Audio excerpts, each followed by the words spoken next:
Alhamdulillah, wassalatu wassalamu ala rasulillah. Kita lanjutkan kitab Al-Isbah. Kaidah yang ke-38, annal mukhalifina lis-salafis salih fatahu bab at-tashkik fid din li a'da'il Islam. Orang-orang yang menyelisih salafus salih itu sebetulnya telah membuka pintu untuk musuh-musuh Islam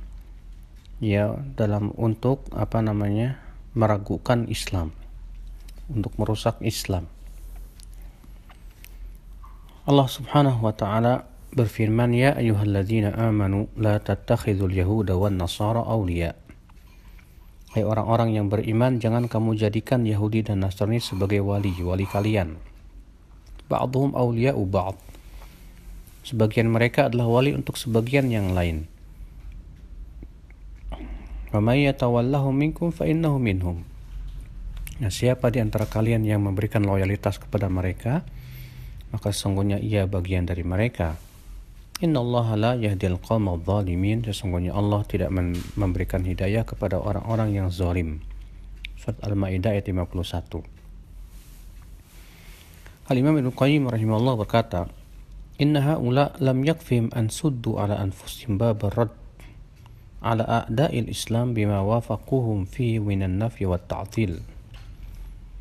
Hatta fatahu lahumul bab wa tarraqu lahumut tariq ila muharabatil Qur'ani was sunnah.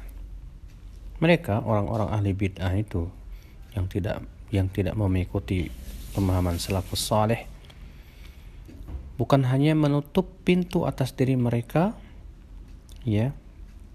untuk membantah musuh-musuh Islam. Bahkan mereka malah membuka pintu musuh-musuh Islam dalam rangka memerangi Al-Quran dan Sunnah. Falamma dakhalu min babihim wa saraku min tariqihim tahayyazu ma'ahum wa saru jami'an harban lil wahyi. Ketika musuh-musuh Islam masuk dari pintu mereka, maka mereka akhirnya malah menjadi pembantu-pembantu musuh-musuh Islam yang memerangi wahyu Allah Subhanahu wa taala. Kalau kita perhatikan apa yang dikatakan Al-Imam Ibnu Qayyim itu benar. Sebuah contoh misalnya, pemikiran Khawarij yang menyatakan kafir pelaku-pelaku dosa besar dan kemudian menganggap bahwa orang pemimpin yang tidak berhukum Allah kafir secara mutlak. Ini menjadi pintu yang untuk orang-orang kafirin masuk memerangi dan merusak Islam dari sisi sini.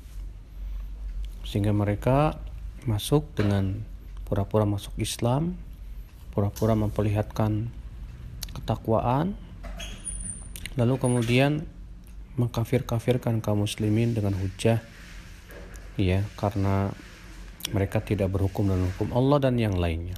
Akhirnya mengkafirkan, akhirnya menghalalkan darah. Kalau sudah halal darah, akhirnya membuka pintu untuk bom bunuh diri dan yang lainnya.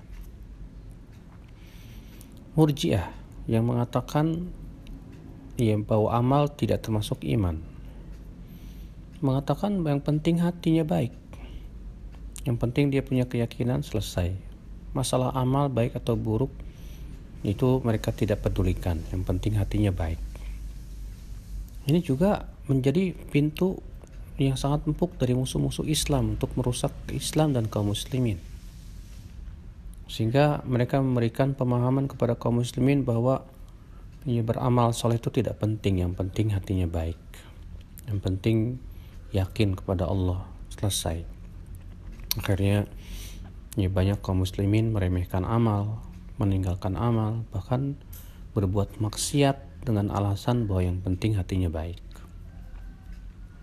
Demikian pula orang-orang Mu'tazilah yang mendewakan akal, membuka pintu untuk orang-orang musuh-musuh Islam merusak Islam.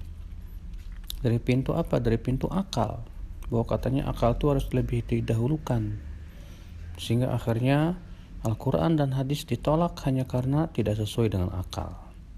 Maka ini menjadi permainan orang-orang kafirin untuk menghancurkan Islam. Makanya munculnya liberal. Itu dari pintu seperti itu.